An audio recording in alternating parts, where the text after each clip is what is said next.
보셨어요? 좋아요, 구독, 알람 설정까지.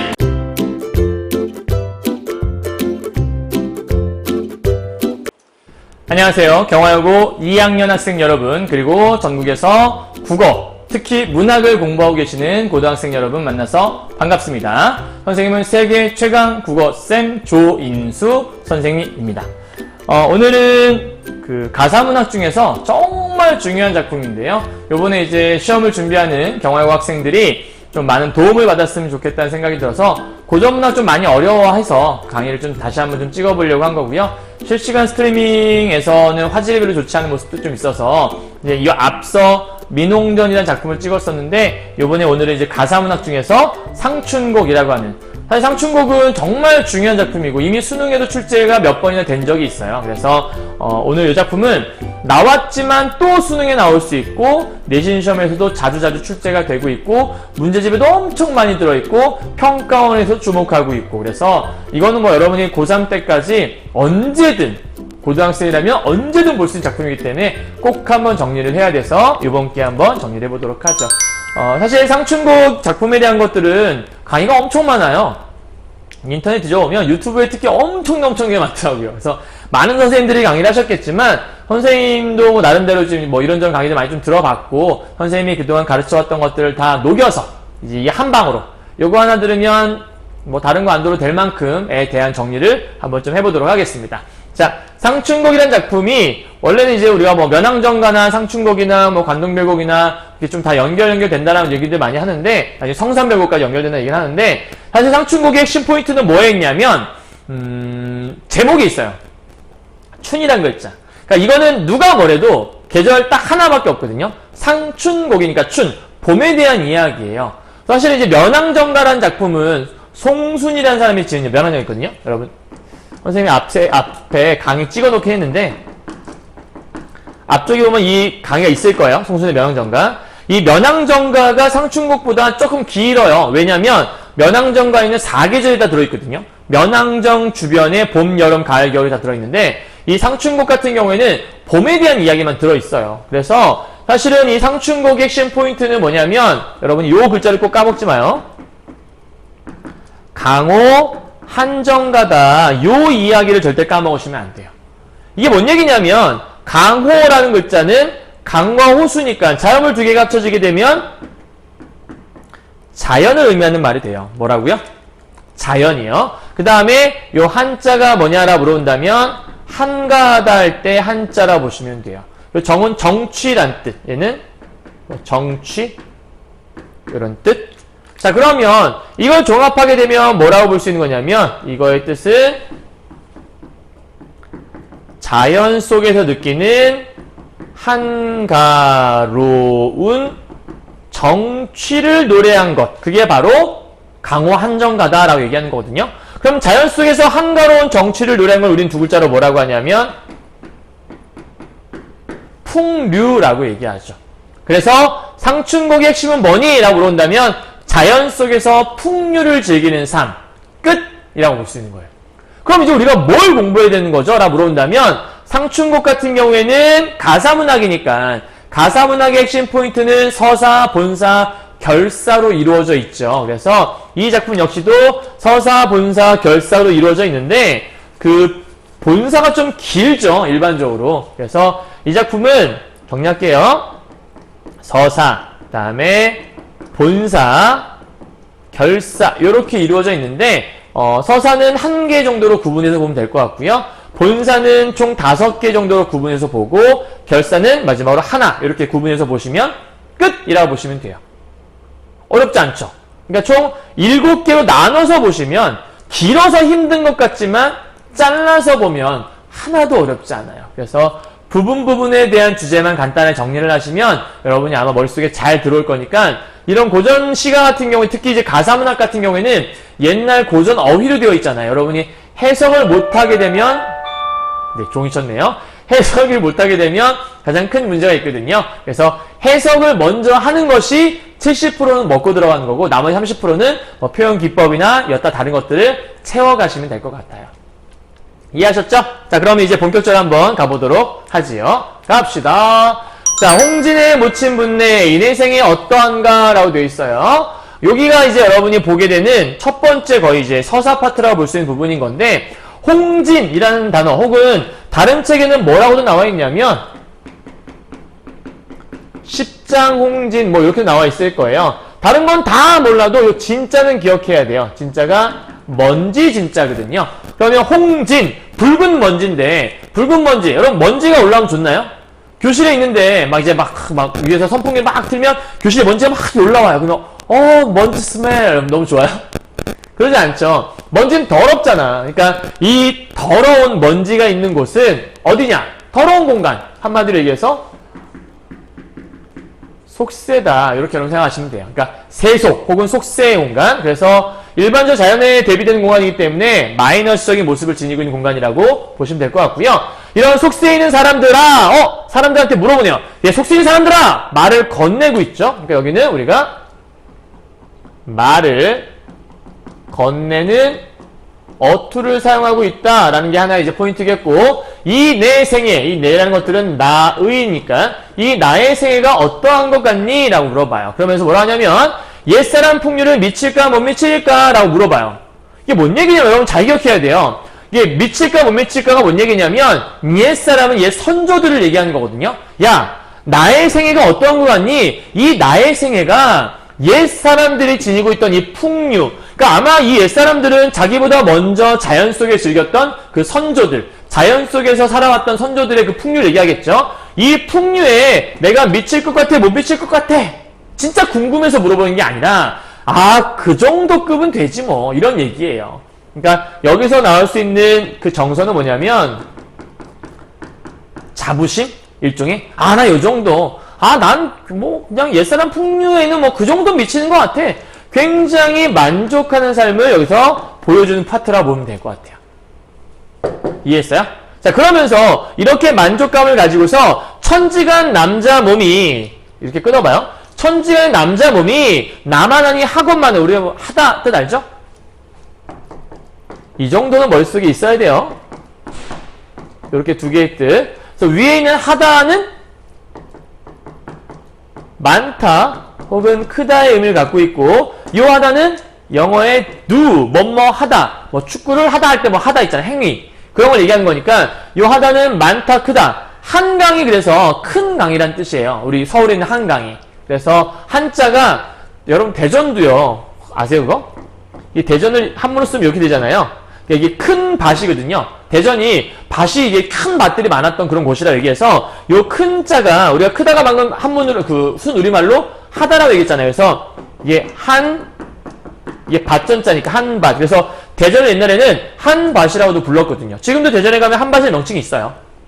어쨌든 중요한 건 학원만은 이란 뜻은 나만한 사람이 많건만은, 그러니까 많다 이런 뜻이겠죠. 그러니까 나만한 남자들이 많다. 아니 이 세상 가운데 남자들이 얼마나 많겠어요. 그 남자들이 나 같은 애들이 크게 많을 텐데 살림에 묻혀 있어 지락을 모를 것까. 말이 좀 어려워 보이죠? 지락이란 말은 이게 지극할 지자거든. 그래서 지극한 즐거움이란 뜻이고, 사실은 이러한 지극한 즐거움은 어디서 느낄 수 있는 거냐면, 이 화자는 자연을 좋아하잖아요. 근데 살림이라는 공간이 바로 자연을 얘기하는 거거든요. 플러스의 공간. 이 자연 속에 느낄 수 있는 게 바로 이 지극한 즐거움. 여러분 해석을 잘해야 되는 게 뭐냐면 살림에 묻혀 있어서 얻을 수 있는 즐거움이에요. 그럼 이게 뭔 얘기냐면 이 앞쪽에 말이 살짝 생략되어 있는 게, 왜 그들은 이런 해석들이 많이 있다라고 보통 얘기를 하면 돼요. 좀 쉬워요. 그러면 그러니까 왜 그들은, 그러니까 천지간 남자가 나 같은 사람 엄청 많은데 왜 그 사람들은 이런 자연 속에 묻혀 있음으로 인해 얻을 수 있는 이 지극한 즐거움을 왜 몰라? 안타깝네. 뭐 이런 얘기를 하고 있다고 볼 수 있는 거죠. 그러니까 아마 저 그들은 홍진에 묻혀 있는 사람들 아닐까요? 이런 즐거움을 모르는 사람들이니까. 쉽게 말하면 자연 속에 없기 때문에 이러한 지극한 즐거움을 모르는 그들은 왜 여기 안에 묻혀 있어서 얻을 수 있는 지극한 즐거움을 모르지? 흔히 말해 그런 거예요. 여러분 산에서 한 달 살아보면 살겠어요? 난 못 살 것 같아요, 선생님은. 왜냐면 이미 도시 생활에 물들어 있는 사람인데 와이파이도 터져야 되고 인터넷도 돼야 되고, 근데 여러분 아마 컴퓨터가 하루만 인터넷이 안 되면 되게 답답함을 느낄걸요? 요즘은 컴퓨터가 인터넷이 안 되면 컴퓨터만으로 뭐 게임 이런 거 말고는 하는 게 한계가 좀 있잖아요. 그래서 산에서 살면 재미가 없지 라고 생각하는 그런 사람들이 있다라는 거예요. 근데 내가 들어와 보니까 여기엔 너무나 지극한 즐거움이 있거든. 그걸 그 사람들은 모른다라는 거지. 그래서 안타까운 표현하고 있는 거고, 자, 여기서 여러분 중요한 게 선생님이 지금 다 빨간색으로 네모치는 거 잘 봐요. 일단 수간목을 먼저 네모칠 거거든요. 요게 이 사람이 머무른 첫 번째 장소라고 일반적으로 이렇게 해석을 많이 해요. 그래서 수간목은 뭐냐면 집에 칸이 몇 칸 없는 그런 초가집, 쉽게 말하면 그냥 작은 초가집 정도? 작은 초가집인데, 이런 작은 초가집을 벽계수라고 되어 있죠? 이 벽자가 푸를 벽자고요. 그 다음에 이 개자가 신의 개자예요. 그러니까 함께 그냥 간단하게 얘기하면 푸른 시냇물이라는 뜻이겠죠. 시냇물 앞에 두고, 즉 작은 초가집을 푸른 시냇물 앞에다 두었다는 얘기는 자연 속에 내가 지금 집을 두었다는 얘기고, 내가 현재 있는 공간이 바로 수간목이라는 공간 속에 있나 봐요. 그래서 송죽 우를리에, 소나무 송자와 대죽자죠? 소나무와 대나무가 울울, 그냥 울창하다 정도 해석하면 되지 않을까요? 그래서 소나무와 대나무가 울창한 이 속에서 풍월주의 됐대요. 여러분 봐요. 풍자 바람 풍자죠? 월은 달 월자죠? 선생님이 아까 뭐라고 얘기했었냐면 이거는 자연물 두 가지를 합쳐서 자연 전체를 얘기할 수 있는 거고, 그럼 작은 부분을 통해 큰 부분을 얘기하는 거니까 이런 거 우리는 뭐라고 하냐면 대유법이라고 한다. 이 정도 여러분 알고 있어야 되겠죠? 그 다음 이 자연에 내가 주인이 되었다. 쉽게 말하면 내가 진짜 자연의 주인은 아니겠죠. 근데 자연의 주인이 된 듯한 느낌을 받았다는 거예요. 왜? 현재 내가 지금 자연 속에 하나가 되어 있으니까. 즉 자연과의 일체감을 느끼고 있는, 쉽게 말하면 이제 물화일체를 느끼고 있는 부분이라고 볼 수 있겠네요. 그러니까 지금 가번에서, 즉 서사 파트에서 무슨 얘기를 하고 있냐, 이런 얘기를 하고 있는 거예요. 살짝 지울게요. 여기는요. 자연에 묻혀 사는 즐거움을 노래하고 있는데 이거를 물화일체를 통해서, 그리고 너무나도 자부심과 만족감을 드러내면서 자기의 정서를 표현하고 있다라고 보시면 크게 어렵지 않을 것 같아요. 여기까지 이해했나요? 됐어요? 그럼 제일 중요한 식구 뭘까? 형광펜이 있으면 총 4군데 일치해야 될 것 같아요. 첫 번째는 뭐냐? 홍진이라는 마이너스 공간과 산림이라는 플러스의 공간이 서로 뭘 이루고 있냐면 이렇게 대조를 이루고 있다. 이게 첫 번째 출제 포인트가 될 수 있겠죠? 다음 두 번째 중요한 포인트는 수간목이란 공간. 내가 진짜 있는 거. 왜냐면 상춘곡은 실제 공간이 한 4군데가 나와요. 그래서 머물렀던 공간이 4군데가 나오는데, 수간목, 요 뒤에 가게 되면 정자, 그 뒤에 가게 되면 시냇가, 마지막이 봉두라고 하는 산봉우리까지 나오는데, 그런 공간의 이동에 따라서 시상이 전개되고 있다는 게 가장 기본 베이스를 이루는 중요한 키워드가 돼요. 이해갔죠? 그 다음에 맨 마지막에 요 서사의 주제 뭐냐? 풍월주의. 이걸 얘기하고 싶은 거거든. 자연 속에 묻혀 사는 즐거움에 대한 것들을. 이해했죠? 형광펜으로 예 정도 칠해져 있으면 그래도 포인트는 다 칠했다고 보시면 될 것 같아요. 됐나요? 자, 그럼 이제 우리가 서사 끝났으니까 본사를 한번 들어가 보도록 하죠. 자, 엊그제 겨울이 지나 새해 봄이 돌아드니, 물론 봄에 대한 얘기긴 한데 뭐 엊그제까지 뭐 겨울이었나 보죠. 그 다음에 겨울에서 이제 우리가 봄이 되었다라고 지금 얘기하고 있는 그런 부분인 것 같아요. 자, 봄이 되었어요. 도화 행화는 석양리에 피어 있고, 도화 여러분 알죠? 도화는 복숭아꽃이죠. 그 다음에 행화는 살구꽃이죠. 그래서 복숭아꽃과 살구꽃이 나오게 되면 뭐가 중요한 거냐면 봄이라는 계절감을 드러내는 시어라고 볼 수 있어요. 그러니까 혹시라도 봄이라는 얘기가 없다, 그런데 도화 행화가 피었다라고 얘기하면 아, 봄인가 보다라고 여러분 짐작하시면 돼요. 석양리에 예쁘게 피어있고, 해질 무렵에 이제 꽃이 쫙 펴있으면 얼마나 예쁘겠어요? 자, 녹양방초라고 돼 있죠? 이게 버들양자고요. 그 다음에 초는 풀초자니까 그냥 간단하게 해서 버드나무와 뭐 버들과 뭐 풀, 이 정도 보면 될 것 같은데, 그럼 버들과 풀이 새우 중에 푸르도다. 새우라는 것들은 가늘 새자거든요, 얘들아. 그러니까 가는 비니까 이런 거 우리가 가랑비라고 하죠. 여름에는 우리가 폭우가 내리잖아요. 물론 봄에도 가끔 폭우가 내릴 수도 있겠지만, 학교에서 찍는 거라 참 버라이어티하네요. 그렇죠? 10분 전에는 이제 수업이 끝나는 중이었고요. 지금 이제 10분 지나서 수업이 시작된다는 종입니다. 그냥 강의를 찍는 어떤 생방송은 아니지만 강의 찍는 묘미라 생각하시고 그냥 들어주세요, 여러분. 중에 잠 깨는 좋은 기회가 될 것 같아요. 자, 어쨌든 이런 가랑비라고 하는 건 주로 언제 내리냐면 주로 봄에 내리죠. 그래서 가랑비도 사실은 봄을 떠올릴 수 있게 만드는 그런 소재 중에 하나라고 보셔도 크게 무방해요. 근데 여기 말하고 싶은 건 뭐냐면 여러분 풀이 되게 파릇파릇하게 보이는 게 언제냐면 새벽녘에 이슬을 머금고 있으면 이게 풀이 되게 푸르러 보이거든요. 쉽게 얘기해서 봄철에 비가 올 때 비가 온 뒤에 풍경을 보면 굉장히 맑잖아요. 풀 역시도 그때가 제일 푸른 것 같아요. 그래서 그런 얘기들 지금 하고 있는 거니까 봄에 본 꽃과 풀에 대한 얘기를 하고 있는 거고 그 다음 칼로 말하는가 붓으로 그려낸가 이 말다라는 게 정확히 얘기하면 재단하다는 뜻이거든. 그러니까 그런 거지. 옷감을 만들려면 옷을 이렇게 그 사이즈에 뭐랄까 내가 원하는 대로 잘라야 되잖아. 이게 자르는 거 우리가 마름질한다, 재단한다 얘기를 하는데 칼로 말하는가 붓으로 그려낸가라고 돼 있어요. 사실 이때 칼과 이때 붓은 진짜 우리가 생각하는 인간이 사용하는 칼과 붓이 아니에요. 팁을 하나 드리면 이 자연 얘기하다가 갑자기 칼로 말하는가 붓으로 그리는가 나오잖아요. 그럼 이 얘기가 나오면 이건 대개가 뭐냐면 야 이건 진짜 사람이 한 게 아니네. 이거는 신이 막 칼로 이렇게 막 자기가 신의 칼로 이렇게 잘 재단해갖고 만든 풍경 같아. 야 이건 신이 뭐 그린 그림 같은 풍경이네. 뭐 이런 거예요. 그러니까 지금 요런 풍경 요게 나오게 되면 요 어딘가에 무슨 말이 있을 거냐면 신을 의미하는 조화옹, 이 옹이 늙은이라고 그랬죠? 조화옹 혹은 조물주 요런 말이 어딘가에 있을 거거든? 그러니까 이 조화옹이나 조물주는 신을 얘기하는 거야. 근데 여기 보니까 밑에 조화신공 할 때 이 조화가 들어있잖아. 신공은 솜씨란 뜻이고 그러니까 요게 지금 뜻이 뭐냐면 조물주의 솜씨다 이런 뜻이거든. 그래서 이러한 조물주의 솜씨가 물마다 헌사롭다라고 되어 있잖아요. 그래서 여러분 중요한 건데 요 두 글귀가 많이 나올 거예요. 그러니까 자연물 보다 보면 자연을 노래한 글을 보다 보면 여기는 보면 잘 나오거든. 요렇게 이 두 분이 야 칼로 말하는가 붓으로 그리는가 조화옹이 조화신공이 조물주가 이런 말 나올 거야. 그러면 이 말 나오면 무조건 머릿속에 네 글자를 떠올리면 돼. 요거는 이 자연이라는 거를 사람이 만든 게 아니라 이건 신의 솜씨네 라고 자연을 뭐하는 거? 예찬하는 거라 생각하시면 돼요.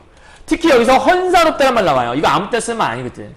헌사롭다는 말은 뭐 현대어로 풀이하면 야단스럽다는 뜻인데 이거에 딱 맞아 떨어지는 너희가 이해하기 쉬운 말이 별로 없어서 굳이 얘기하자면 뭐 화려하다 정도? 그러니까 신이 만들었으니까 얼마나 알록달록 다채롭고 화려하겠어. 그냥 그런 거 얘기하는 거예요. 그러니까 이런 말들 나오게 되면 야 신이 만든 것처럼 멋들어지네 요 정도로 해석을 하시면 돼요. 알겠죠?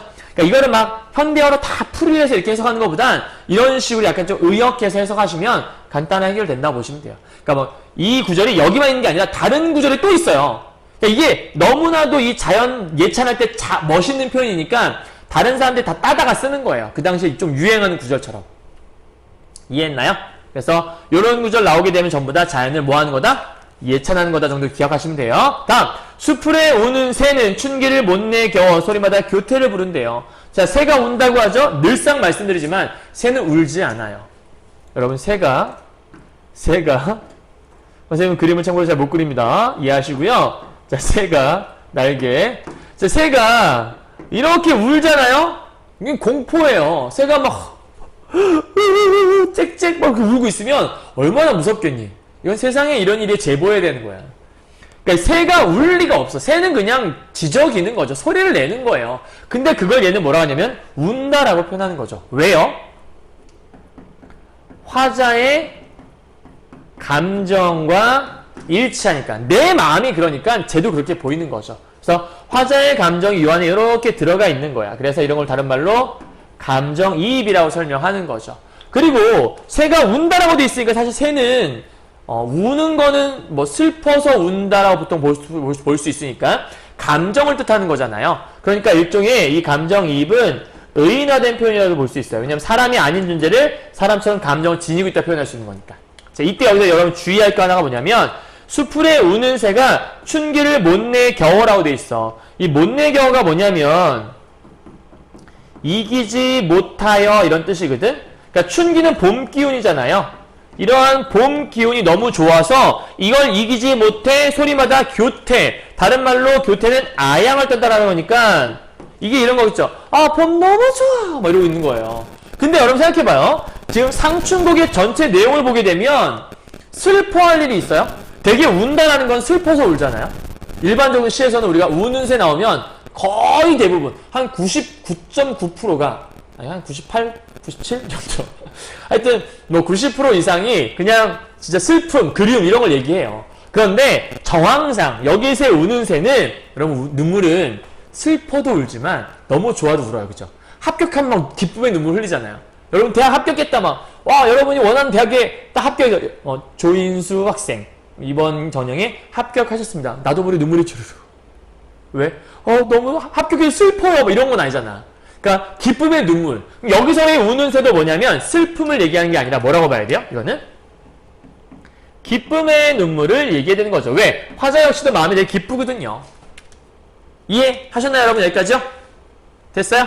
자, 여기까지가 우리가 본사 1 파트라고 볼 수 있어서 본사 1의 주제가 뭐냐? 아름다운 봄의 경치를 노래하고 있는데 정확하게 얘기하면 아름다운 봄의 경치를 예찬하고 있다. 이렇게 얘기하면 좀 더 정확할 것 같아요. 됐나요? 자, 지금 이 앞부분에서 제일 중요한 포인트는 뭐냐? 여기는 도와 행화 선생님이 지금 내용 쳐놨죠. 그 다음에 새우 둘 다 봄이라는 계절감을 드러내는 시어들 칼로 말하는가 붓으로 그려낸가 이런 말 나오게 되면 자연 예찬 수풀에 우는 새라는 단어가 나오게 되면 시험에서는 뭐 감정이입 혹은 의인화 이런 것들을 물어볼 수 있을 거다라고 설명 다 드렸습니다. 그러니까 지금 선생님이 네모친 부분과 여기 줄친 부분에다 여러분은 형광펜을 잘 칠해 두시면 나중에 시험 보거나 문제를 풀 때 잘 해결할 수가 있는 거겠죠? 이해하셨나요? 넘어가죠. 본사 2입니다. 물화일체연이 얘들 잘 봐라. 방금 전에 우리가 우는 새 얘기했거든. 근데 물화일체가 나온다. 그럼 물화일체 때 이 물은 사물인데 사실은 자연물을 얘기하는 거겠죠. 그리고 아는 나자예요. 그러니까 나와 지금 자연이 일체되었다. 즉 나라고 하는 사람과 자연이 같다라는 거거든. 근데 이때 자연이 뭐냐라 물어본다면 자연은 앞에서 울었던 우는 새겠죠. 그럼 우는 새가 왜 울었죠 아까? 기뻐서 울었죠. 그러면 물화일체 기뻐서 우는 새의 모습과 내가 같아. 그럼 나 역시도 마찬가지로 기쁨의 눈물을 흘리고 있는 존재겠죠. 그러니 흥이야 다를소냐? 라 물어봤어. 그럼 달라 안 달라? 진짜 궁금해서 물어보는 건가? 아니지. 흥이야 다를소냐? 안 달라 라고 얘기하는 거잖아. 그러니까 물어보고 있으나 실제 물어보는 것이 아니라 답이 정해져 있는 물음. 늘 말씀드리지만 강조하기 위한 물음이기 때문에 서리법이라고 볼 수 있는 거. 즉 나도 앞에서 우는 새처럼 굉장히 이 봄이 즐겁고 신나고 막 아까 새가 막 아양 떴대잖아. 봄이 막 너무 좋아 오! 막 약간 이런 너무 좋은 것들을 표현하고 있는 거니까. 다음 얘가 뭐 하냐면 시비라고 하는데 시비는 우리가 살인문이라고 해요. 그래서 초가집에 있는 그 문을 얘기하는 건데 시비 이제 살인문을 걸어보고 어디로 가냐면 자, 두 번째 장소네요. 정자로 갑니다. 네모 화자가 머물렀던 두 번째 장소인 정자로 갔다고 생각 한번 해보도록 하죠. 자, 정자는 우리가 자연 얘기할 때 자주 나오죠. 앉아서 잠깐 쉬는 곳. 앉아보니 소요음영하야. 뜻을 보게 되면 뭐 천천히 걸으며 시를 읊조림이라고 되어 있는데 그냥 간단하게 얘기하면 산책하면서 시를 짓고 있는 일종의 약간 좀 풍류를 즐기는 모습을 생각하시면 될 것 같아요. 그렇게 하면서 산일이 적적한데 산일, 산에서의 일이니까 하루겠죠. 산에서의 하루가 적적하다. 여러분이 적적이란 말을 일반적으로는 그렇게 좋은 의미로 안 쓸 때가 좀 있거든요. 예를 들면 시골에서 할아버지 할머니 사실 때 우리 적적하다고 얘기하세요. 그러면 적적하다는 거는 너무 심심해 약간 이런 얘기인데 여기서 얘는 지금 심심하다는 얘기를 하고 싶은 게 아니라 그냥 고요하다. 다른 말로 얘기하면 뭔가 여유가 넘치고 뭔가 좀 한가하다. 이런 얘기를 적적하다 하는 거야. 그러니까 부정적인 의미가 아닌 거죠. 그래서 이렇게 고요하고 적적하고 여유롭고 한가로우니 자 별표 한중진미를 알 리가 없다라고 돼 있어요. 자, 이 뜻을 잘 봐요. 한자는 한가하다 할 때 한자예요. 진은 참 진짜고 미는 맛 미자예요. 이해했어요? 자 그러면 이 한중진미를 붙여서 해석을 하게 되면 뭐가 되는 거냐면 한가로움 속에서 느끼는 참된 맛 이런 뜻이 되겠죠. 그럼 한가로움 속에 느끼는 참된 맛이라는 게 과연 무엇일까? 이게 바로 자연 속에서 뭘 즐기는 거냐면 풍류를 즐기는 모습을 이렇게 표현하고 있다고 보시면 되는 거죠. 그래서 이거를 알 리가 없이 혼자. 왜? 남들은 이걸 모르잖아. 아까 처음 얘기했잖아. 왜 사람들은 이걸 모를까? 너무 좋은데! 막 이러고 해서 얘기했잖아요. 그죠? 여기까지가 본사 2 부분이고, 여기 핵심이 뭐냐면, 흥이 난다라는 거잖아요. 주제. 여유로운 봄의 흥취에 대한 부분. 앞에 쪽은 아름다운 봄의 예찬이었다면, 여기 본사 2의 부분은 여유로운 봄의 흥취. 그러니까 중요한 포인트가 어디에 있다고 알 수 있겠죠? 여유에 있음을 알 수 있어야 돼요. 한가하다, 한가하다 있는 거니까. 그럼 여기 있는 본사 2에서 여러분이 꼭 줄쳐야 되는 것들, 모라일체 줄쳐야겠죠? 자연과 내가 하나 돼 있으니까 나도 즐거워라는 거. 또 하나, 정자라는 공간 줄쳐야겠죠? 두 번째 이동한 공간이고, 세 번째는 이 단락의 핵심 포인트는 여기에 있죠. 한가로움 속에 느끼는 어떤 참된 맛을 느끼고 있는 존재니까. 됐나요? 자, 본사 2 끝났어요? 세 번째로 가죠. 이반 이웃들아 라고 되네요. 야, 이웃들아, 산수 구경 가볼래? 왜 이런 얘기를 한 거지? 자기가 지금 너무나 봄이 아름답다고 얘기했어. 그리고 이 봄이 너무나도 흥이 난다고 얘기했어. 근데 방금 전에 알 리가 없이 혼자다 그랬잖아. 혼자 즐기기 너무 아까운 거지. 그러니까 사람들한테 뭐 하기 시작해? 산수구경 가자스라. 산수구경 가볼래? 함께 가는 게 어때? 권유하죠. 청유형 어미를 쓰고 있는 거죠. 한번 같이 가볼래? 라고 얘기하고 있는 거예요. 이반 이웃들아 마찬가지네요. 이것도 아빠 앞에서 얘기했던 말을 건네는 어투, 말건어를 쓰고 있는 거네요. 그죠? 왜 이렇게 줄였으면 안 되는데. 어쨌든 말 건네는 어투로 쓰고 있다는 거. 자, 답청을 한 오늘 하고, 답청은요, 여러분, 풀밟기예요. 풀밟기 놀이라고 하고요. 욕기라고 하는 것들은 목욕하는 놀이인데, 그냥 쉽게 얘기해서 물놀이 생각하면 될 것 같아. 그리고 채산, 나물 채자니까 산에 가서 나물 캐기라고 하면 될 것 같고, 조수는 이게 낚시할 때 하는 거거든? 수니까 이건 그냥 낚시 정도 생각하면 될 것 같아. 쉽게 얘기해서. 자, 지금 봐요. 야, 이웃들아, 우리 산수구경 가자. 가서 뭐 할 건데? 가서 풀밟기 놀이는 오늘 하고, 목욕놀이는 내일 하고, 산에 가 나물 캐는 거는 아침에 하고, 여러분 중요해요. 나조이라는 말 있죠. 여러분 고전어휘는 사실 국어도 어휘, 언어기 때문에 영어 단어 외우는 것처럼 얘도 좀 외울 게 몇 가지는 좀 필요해요. 나조이라는 말은 저녁이라는 뜻이거든요. 이 정도 머릿속에 좀 외워두고 있어요. 아침에가 나왔으니까 저녁에 나오는 거예요. 그래서 아침에는 나물 캐고 저녁에는 낚시하면서 놀아보자 이런 얘기예요. 그러니까 지금 산수구경 가서 할 것들에 대한 기대감을 이렇게 지금 나타내고 있는 거죠. 아, 요것도 오늘 하고, 요건 내일 하고, 뭐, 요건 뭐 아침에 하고, 요건 저녁에 하면, 재밌겠다. 약간 이런 느낌을 얘기하고 있는 거겠죠. 그죠? 그러니까 지금 여기 핵심 포인트는 저 네 글자에 있네요. 산수구경을 권유하는 파트가 본사 3이라고 볼 수 있을 거예요. 됐나요? 여기까지? 자, 산수구경 권유를 했어요. 그럼 여러분 이제 생각해 볼게. 우리가 보통 어떤 산에 가거나 자연 갈 때, 우리 소풍 가는 거잖아. 지금 쉽게 말하면. 올라갈 때, 그냥 맨몸으로 하면 재미없잖아요. 보통 이제 뭐 간식, 바리바리 싸들고 뭐 사이다, 콜라, 뭐 김밥 뭐 이런 것들, 그다음에 맛있는 과자 이런 거 사갖고 하면 좋은데 요 당시에는 그런 과자나 음료수 같은 게 있던 시절이 아니니까 되게 이런 사대부들, 흔히 양반들은 주로 뭘 갖고 이제 많이 했냐면 산에 갈 때 꼭 뭘 마셨어요? 술을 한 잔 꼭 마시곤 했던. 그래서 다음은 술을 가지고 간 장면이 똑같이 나오네요.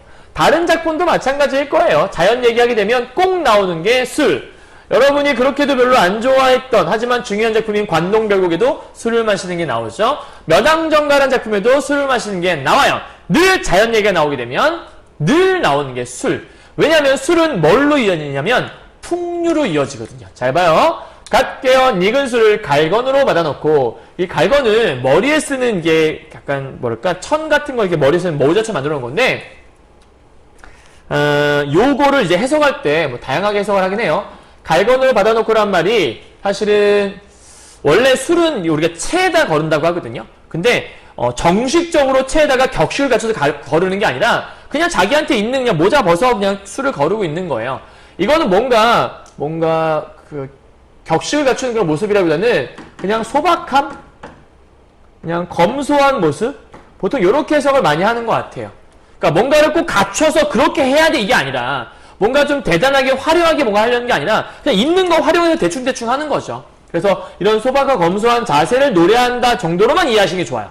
알았죠? 이걸 뭐 실제적으로 막 상상하시면 안 돼요. 그냥 모자 벗어 술을 거르는 뭐 굳이 그렇게까지 할 필요 없을 것 같고 그냥 뭔가 소박한 모습을 얘기하나 보다 정도만 이해하시고 자 꽃나무 가지 꺾어 수 놓고 먹으리라. 아 요게 좀 되게 멋있는 표현이지. 시험에서 자주 물어보기도 하고 자 꽃나무는 꽃나무죠. 꽃나무의 가지를 꺾었어요. 수를 놓고 이게 해석을 하면 술을 세며 먹으리라 이런 뜻이거든. 그러니까 이게 뭔 뜻이냐면 이런 거예요. 보통 우리가 술을 마시게 되면 술이 술을 먹는다고 보통 얘기들 많이 해요. 그래서 술집 가보면 막 거나하게 취한 사람들이 술을 즐기기에 먹는다고 하지만 어떤 사람들은 이제 막 술이 술을 부르는 아니 부어라 마셔라 막 이렇게 마시는 사람들 좀 있어요. 근데 여기서의 이 자세는 어떤 거냐면 이런 거예요. 아 참 자연경치가 좋구만. 한잔 하세요. 탁 마셔요. 한 잔 탁 마신 다음에 나뭇가지를 하나 탁 해갖고 나뭇가지 여기 탁 놔요. 그래서 우리 또 한 잔 할까? 한 잔 탁 먹고 나서 또 나뭇가지를 탁 하나 해갖고 놔요. 나무를 꺾었다라는 게 진짜 나무를 꺾은 거라면 환경 파괴 아닌가? 그래서 이거를 나무를 꺾었다라고 그냥 해석하는 것보다 그냥 나무를 뭐 하나 들어서 그냥 뭐 떨어져 있는 나무가 있었을 수도 있잖아요. 그죠? 굳이 나무를 꺾었다라는 거에다가 여러분 주안점 맞추지 말고 어제 나뭇가지를 술을 세어가며 그럼 나중에 술 한 잔 마시고 나뭇가지, 술 한 잔 마시고 나뭇가지를 옆에다 이렇게 놓아가면서 먹는 거예요. 그럼 나중에 딱 봤더니 나뭇가지 5개가 있네? 내가 몇 잔 마셨지? 5잔 마셨구만. 이렇게 세어가 온다라는 거예요. 지금 얘기하면, 왜 이렇게 복잡하게, 왜 이렇게 힘들게 술을 먹어? 이렇게 얘기할 수 있는데, 사실 이거는 술 자체가 좋은 게 아니라, 이 풍경 자체가 너무 좋은데, 이 좋은 풍경을 즐기는데 약간 도움을 주는 정도로 술을 사용하고 있는 거죠. 이거를 이제 우리는 뭐라고 표현하는 거냐면 풍류다라고 표현을 하는 거예요.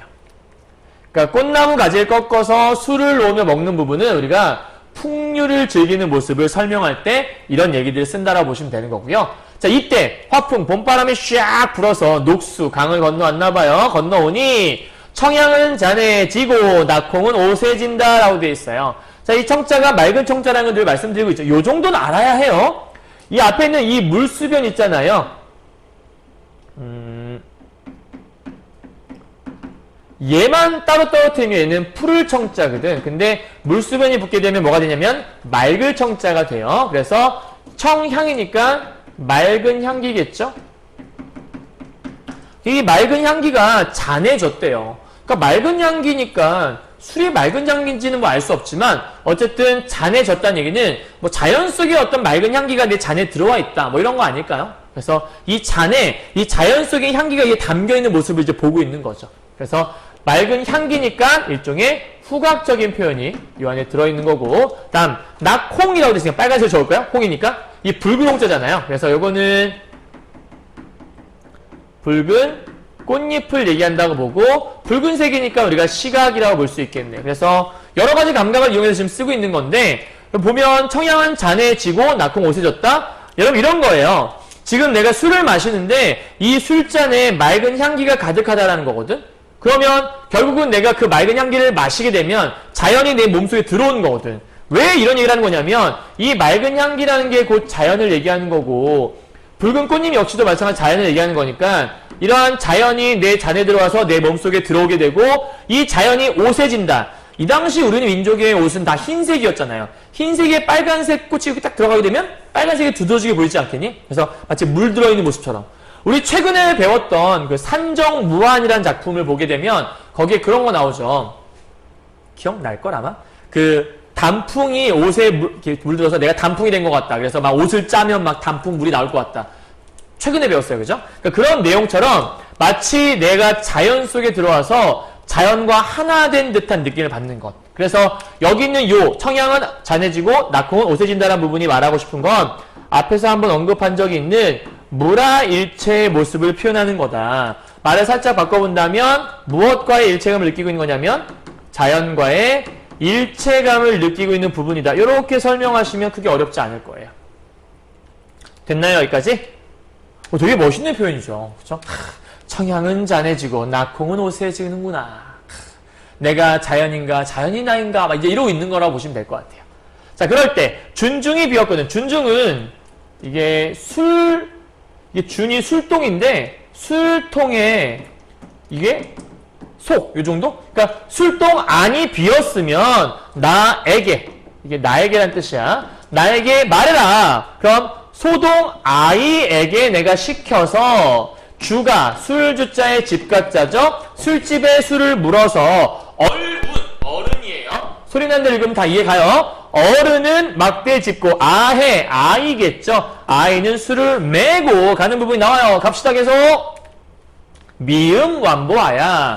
이 보자 걸음 보자니까 우리 앞에서 혹시 기억나나요? 앞에서 이런 얘기했죠. 산책하며 시를 짓는다. 네 글자로 뭐라 했지? 빨리 떠올려봐. 기억 안 나면 앞으로 가서 빨리 보고 와. 뭐죠? 같은 뜻으로 소요 영이 있었지, 그지? 산책하면서 시를 읊는 풍류의 모습이 얘기했었죠, 그죠? 자, 미음 안보에서 이번엔 어디로 가는 거냐면 세 번째 장소인 시냇가로 갑니다. 제가 세 번째 장소로 가네요. 시냇가에 혼자 앉아서 명사 조흔물에 조흔. 자, 요 단어 기억하셔야 되는데 명사할 때 이 사자가 모래사자예요. 그래서 이게 지금 뭐 그냥 모래 같아요. 맑은 모래. 이 모래가 조흔. 여러분 앞에 선생님이 이런 얘기한 적 있죠. 좋다. 이런 말 있었어요. 그죠? 그래서 듀하. 요때 듀타는 영어의 like의 의미 I like you. 나 너 좋아해. 이런 뜻이고요. 좋다. 이거는 영어의 clean의 의미라고 늘 말씀드리고 있어요. 깨끗해. 와! 교실이 굉장히 좋다. 이거는 교실이 좋아요. 이런 뜻이 아니라 교실이 깨끗해요. 과거, 이제 옛날 말로 따진다면. 그럼 여기서 조흔이라고 되어 있으니까 여기는 깨끗한 이라고 생각하면 되겠죠. 선생님이 늘 여러분들 말씀드리는데 고전 어휘를 쉽게 익히려면 평상시 생활 속에서 의도적으로 써보시면 돼요. 국어 선생님들한테 편지 쓸 때 이런 거 쓰시면 되죠. 선생님 우리 교실이 좋아요. 그리고 선생님을 정말 교화해요. 뭐 이런 식으로 약간 좀 선생님 사실 제가 좋아하는 연예인이 있어요. 그 오빠의 옷은 참 좋아요. 뭐 이런 식으로 약간 이거 써보시면 국어 선생님들은 이해할 수 있거든요. 나름대로 막 암호 같기도 하고 익숙해져서 되게 머릿속에 잘 익혀지기도 하고 그럴 수 있으니까 한번 도전해보시면 좋을 것 같습니다. 어쨌든 자, 깨끗한 물에 잔을 씻어서 씻으니까 씻어 부어들고 잔을 씻었는데 뭘 부었을까? 당연히 술을 부었겠지. 그치? 그러니까 잔을 깨끗하게 씻은 다음에 다시 여기다 술을 또 한 잔 부은 거예요. 자, 이 술을 부어 들고, 그 다음에 청류니까, 이거는 뭐 그냥 시냇물 정도 하면 될 것 같아요. 이 흐를 유자니까. 시냇물을 굽어보니, 시냇가에 앉아있으니까 시냇물을 맞겠죠? 시냇가에 굽어보니, 떠오는 것이 바로 도화로구나. 아까 선생님이 도화, 행화가 같이 나오게 되면, 봄이라는 계절을 얘기한다고 했었는데, 이렇게, 어디였지? 도화가 따로 나오게 되면, 이 도자는 복숭아 꽃이고요. 사실은 도화가 이렇게 따로 설정됐을 경우에는 그 근처 어딘가인가 무릉도원이라고 하는 도교에서 가장 이상향으로 볼 수 있는 이 무릉도원에 복숭아 꽃이 그렇게 많다네요. 그래서 복숭아 꽃을 보게 되면 이 근처 어딘가에 무릉도원이 있는 것이 아닌가? 약간 이런 식으로 생각을 많이 했나 봐요. 그런데 떠오는 것이 복숭아 꽃이네. 그런데 일로 와서 무릉이 가깝구나. 여기 근처 가까운 곳에 무릉이 있는 거 아닌가? 라고 지금 생각을 하고 있다는 거죠. 그래서 저 매이 긴 거이고 들판이라는 뜻인데 저기 보이는 저 들판이 바로 그 무릉인가? 라고 생각하고 있는 모습인 거예요.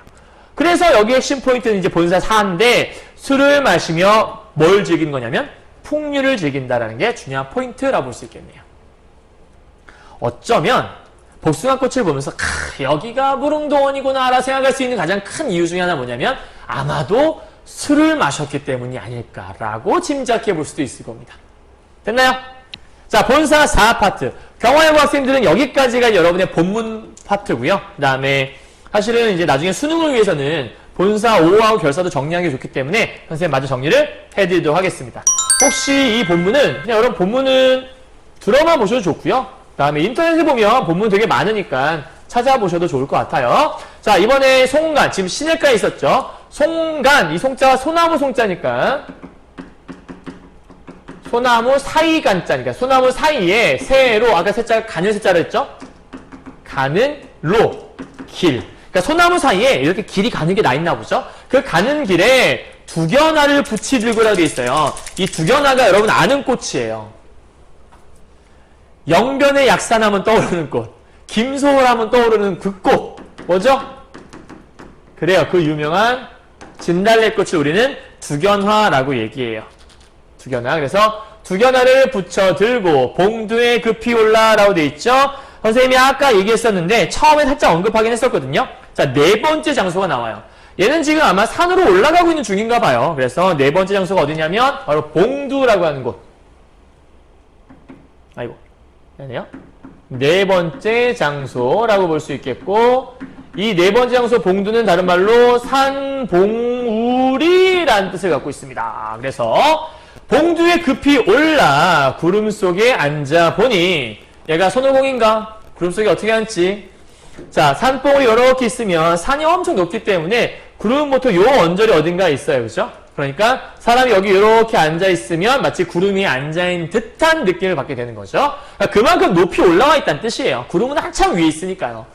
앉아보니 천촌말락이라고 돼 있죠. 그럼 천촌말락이라고 하는 거는 저 촌자가 그 말 그대로 마을 촌자거든요. 그래서 천촌말락의 뜻을 정확하게 보면 선생님 읽어드릴게요. 수많은 촌락 정도로 써드릴까요? 수많은 촌락. 촌락이라는 것도 그냥 마을 정도 생각하시면 돼요. 집들, 이렇게. 그래서 수많은 마을이, 수많은 어떤 집들이 모여있는 그 마을이 곳곳에 버려있네. 곳곳에 그냥 쭉 벌려져 있네. 이런 뜻이라고 보시면 돼요. 어렵지 않죠? 그래서 연하일휘라 되어 있는데, 연하는 들어봤지? 이거 알아야 되는데. 관동별곡에 연하 나오잖아. 아, 연하 나오는 게 아니라, 연하고질이라는 거 설명한 부분 있죠. 강호의 병이 깊어 중림에 누웠더니 그 강호의 병이 깊어 할 때 연하고질은 안개 연자와 노을 하자라고 기억날걸? 이게 안개 연자고 노을 하자야. 그리고 일이니까 이건 태양이거든. 그래서 이거는 그냥 쉽게 말하면 햇빛 이렇게 보면 돼. 연하일휘라는 것들은. 그래서 연하일휘, 안개와 노을과 일휘니까 뭐 빛나는 햇빛이라는 뜻인데 굳이 빛나는 뭐 안 해도 돼. 그래서 안개와 노을과 햇빛, 그러니까 쉽게 말하면 이 네 개를 합치면 그냥 자연이잖아. 그렇지? 이러한 자연이 금수를 재펴 놓은 듯. 와, 그러니까 안개가 쫙 있고 노을이 쫙 깔려 있고 햇빛이 쫙 깔린 모습 같이 금수를 보는 것 같다. 금수는 수놓은 비단이죠. 여러분 오해하면 안 되는 거. 이 금수가 가을철에 나오게 되면 이건 단풍이 돼요. 알록달록한 단풍. 그런데 여기서는 지금 봄이니까 단풍 정도를 얘기할 게 아니라 그냥 자연이 그만큼 비단처럼 뭐하다. 아름답다. 그래서 그냥 비유적인 표현으로 이해하시면 돼요. 마치 자연이 비단 같다고 얘기하는 거니까 듯도 써있네요. 직유법이요. 그죠? 됐나요? 그래서 듯, 엊그제 검은들이 어제까지는 뭐 그냥 검었었나 보죠. 그러니까 엊그제 검었다는 얘기는 뭐냐면 그전까지는 겨울이었다는 얘기야. 그런데 이제는 봄빛이, 겨울이었던 것이 이제는 봄빛이 유여. 유여의 뜻은 막 많다 이런 뜻이거든. 유여하시라는 뜻은. 그래서 유여의 뜻은 정확히 얘기하면 넘친다라는 뜻이니까 봄빛이 막 넘치고 있다. 이런 뜻이에요. 자, 그러면 여기까지가 본사 5파트니까 산봉우리에서 본 풍경이거든. 그래서 본사 5의 주제는 산봉우리에서 본 봄 경치를 노래하고 있는 게 포인트, 끝이라고 보시면 돼요. 어렵지 않죠? 오, 좋은데? 자, 그럼 이제 마지막 결사 파트 남았거든. 결사가 제일 중요하고 사실 모든 이 가사문학에서 시험 문제는 꼭 결사에서 나오더라고요. 경화여고 학생들도 이번 결사 파트가 없긴 하지만 나중에 수능을 위해서는 알아두셔야 돼요. 갑시다. 마지막이에요. 공명도 날 끼우고 다음에 부기도 날 끼우니 라고 돼 있죠. 자, 중요한 표현이고 사실은 요 제 첫 번째 줄은 항상 상충곡 나올 때마다 늘상 물어보는 말인 것 같아요. 너무 많이 물어봐서 이제 여러분 알지 않을까? 자, 공명은 당연히 세모, 부기도 세모. 왜냐면 공명, 명예라고 볼 수 있겠고요. 부기는 그냥 뭐 돈? 그냥 부 이렇게 얘기할까요? 그러니까 부와 명예가 날 끼운대요. 요 말이 좀 중요해요. 여러분 끼운다라는 말을 모르시면 안 되거든요. 이제 수능 특강에 나온 적이 있었는데 그때는 여기 뜻을 줬거든요. 그러니까 끼운다라는 것들은 꺼리다라는 뜻이에요. 다른 말로 싫어한다라는 뜻이죠. 그러니까 지금 뭔 얘기냐면 명예가 날 싫어해. 부기도 날 싫어해. 대박 안타깝지. 그렇죠? 너무 안타깝지 않습니까? 부가 날 싫어해. 그럼 나한테 올 리가 없잖아요. 근데 사실은 이 작품을 보게 되면 이 사람이 아까 처음에 수간목이라는 얘기도 했었고 뭔가 부자로서의 삶을 원하는 것 같지는 않거든요. 그러니까 뭔가 가난하지만 그 속에서 뭔가 도를 추구하는 뭔가 만족한 삶을 사는 것 같아요. 그렇기 때문에 이 사람은 부와 명예를 좋아할 리가 없어요. 그럼 이런 얘기죠. 사실은 요한이는 화자가 부와 명예라고 할 수 있는 부기공명을, 그냥 부기공명을 쓸까요? 여러분 이해하기 쉽게. 부기와 공명을 싫어해요. 원래는. 왜냐면 얘네는 살아있는 존재가 아니니까 누군가 싫어할 수 없잖아요. 그래서 사람이 얘를 싫어해. 그래서 얘네들은 같이 있을 수 없어. 이렇게 단절돼 있단 말이에요. 그런데 얘가 이거 어떻게 표현한 거냐면 얘가 나를 싫어하는 것처럼 써 있어. 즉 나타나 있는 상황 자체는 틀린 게 없어. 어차피 둘이 같이 있지 않거든. 그런데 내가, 즉 주인이 손님을 싫어하는 것처럼 써야 하는데 반대로 손님이 주인을 싫어하는 것처럼 쓰고 있는 거거든. 이걸 주인 주자와 손님 객자를 써서 손님과 주인이 바뀌어 있다라는 뜻에서 여기 있는 여기부터 시작해서 여기까지의 부분을 우리가 네 글자로 뭐라고 설명하냐면 주객이 전도된 표현이다. 요거는 이제 문제집에서 많이 물어보는 그런 문구인 거죠. 주객 전도의 표현이 있다. 되게 유명한 거니까 알아두셔야 돼요. 다음 청풍명월. 여러분 다른 건 몰라도 풍자와 월자는 알겠죠? 바람 풍자와 달월자. 그러니까 맑은 바람과 밝은 달이니까 두 개 합치면 뭐가 되죠? 자연. 그러니까 무슨 법? 대유법에서 설명했죠. 이런 자연 외에 어떤 것이 있어 없고 자연에는 어떤 것도 존재하지 않아. 뭐 이런 거죠. 쉽게 말하면 뭔 필요 없어. 부귀와 공명은 필요 없어. 나한테 뭐만 있으면 돼? 자연만 있으면 돼. 이런 얘기를 하고 있는 거니까. 다음 단표 누항에. 이 단표라는 게 뭘 줄인 거냐면 얘들아 잘 봐. 단사표음을 줄여서 단표라고 한 거야. 미스터 피자를 줄여서 미피, 버스카드 줄여서 버카 뭐 이런 거 똑같은 거라고 보시면 돼요. 알았죠? 그래서 단사표음, 단사, 단촐한 도시락, 밥 하나 들어있는 도시락, 표음, 표주박이의 물. 그러니까 물 한 통 들고 그냥 밥 하나 들고 반찬은 안 싸고 그냥 밥 하나에다가 물만 들고 가는 거야. 왜? 반찬은 자연에서 구할 거거든. 그래서 이 단사표음 나오게 되면 뭘 의미하냐면 얘의 의미는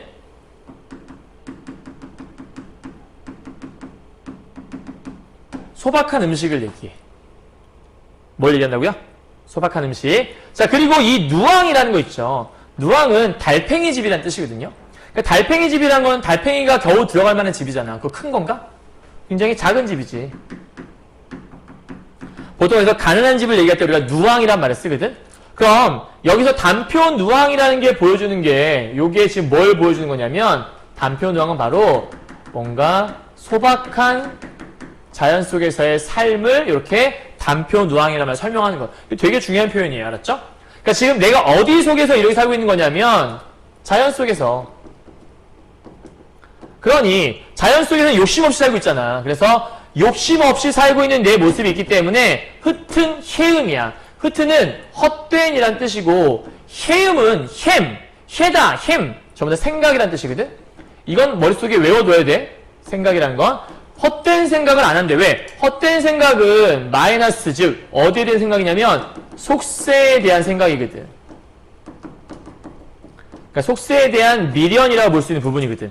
이런 것들 내가 안 한대. 왜? 나는 단표 누앙, 즉 소박한 삶에 만족하고 있으니까 이따위 생각 안 한다는 거예요. 그래서 아모타 감탄사예요. 100년 행락이 100년 동안의 즐거움, 즉 그냥 평생의 삶, 내 평생의 즐거움이 요 정도에서 하면 되지 않을까 싶어요. 이만한들 어찌하리. 야, 이만하면 좋지 않아? 니디아 가고 나오게 되면 다 물어보는 말이지만 실제 물어보는 게 아니라 너무 좋아 라고 하는 대답이 정해지는 말이니까 서리법으로 끝났다라고 보시면 될 것 같아요.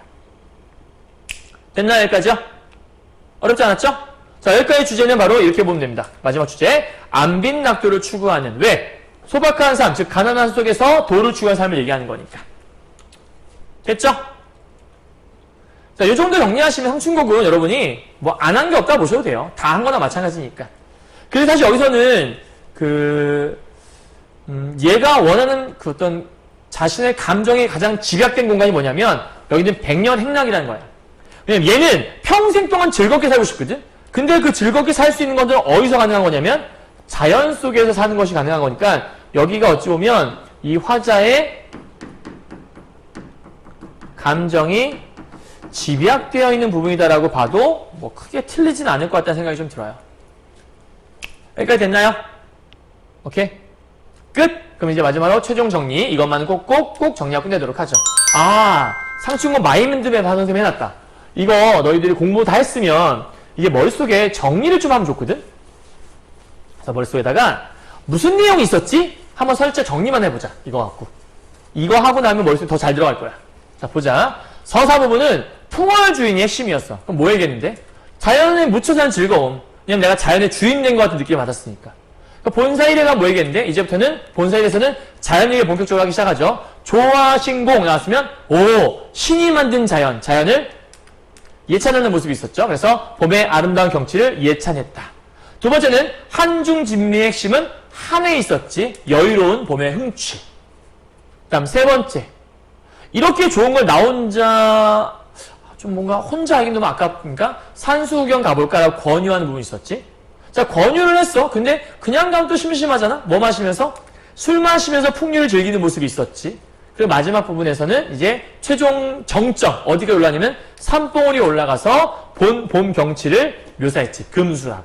그리고 맨 마지막에 가서 이러한 모든 자연 속의 경치, 자연은 욕심이 없는 공간이잖아요. 그래서 욕심이 없는 공간 속에서 가난하지만 도를 추구하는 삶, 안빈낙도를 추구했다라는 거.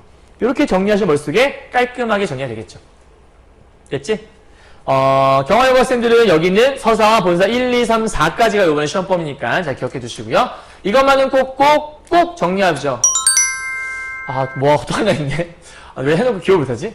자, 여기 상충의 두 대상인데 이건 뭐 어려운 거 아니니까 간단하게 정리합시다.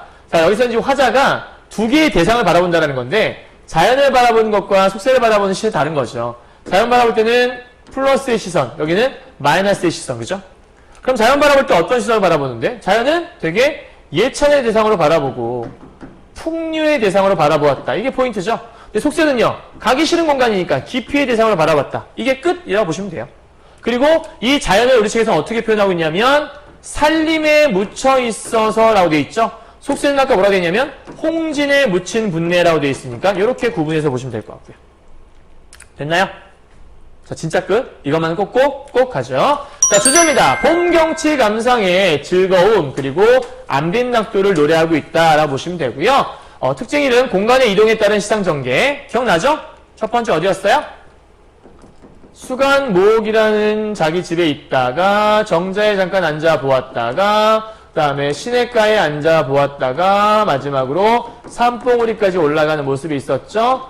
그 중에서 뭐 정자에서 술 마셨고 시내가에서 술 마시는 그런 모습이 있었던 것 같아요. 다음 대꾸는 기본이죠. 설이 기본이에요. 이 두 개는 없을 수가 없어. 가사문학에 이거 나오면 그냥 거의 나온다고 봐야 되는데 내신 같은 경우에는 잘 확인을 일단 한번 해보시는 게 좋고요. 자, 그 다음에 직유법은 아까 본사 5파트에 있었어요. 그죠?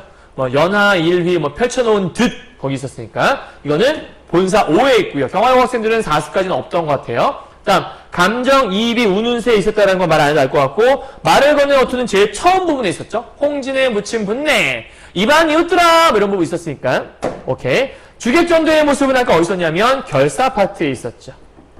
그러니까 여기 경화여고 학생들 범위는 없었습니다. 이번에는요. 그죠? 자, 여기까지 정리하게 되면 상충곡 정리 끝이라고 보시면 될 것 같습니다. 고생 많으셨고요. 이제 잠시 후에 고산국어과에 대한 것을 정리하려고 하거든요. 그건 잠시 후에 다시 만나도록 하죠. 상충곡 정말 중요한 작품이니까 머릿속에 잘 정리하시고 상충곡 나오게 된다면 수능에 나오든 혹은 학교 시험에 나오든 아니면 문제집에 나오든 뭐로 보든지 간에 절대 틀리지 않았으면 좋겠고요. 머릿속에 확 완벽하게 내 걸로 만들으시면 좋겠습니다. 방법은 간단해요. 아무것도 안 적혀있는 상충곡 본문에다가 선생님이 지금 말한 부분들을 혼자 조용하게 써보시면서 해석만 할 수 있으면 어느 정도는 완성됐다 볼 수 있습니다. 즉 중요한 건 아무것도 안 써있는 본문에다가 혼자 해보신 작업을 꼭 해보라고 다시 한번 말씀드려요. 수고하셨고요. 다음 고산국어과에서 뵙도록 하겠습니다. 수고하셨습니다.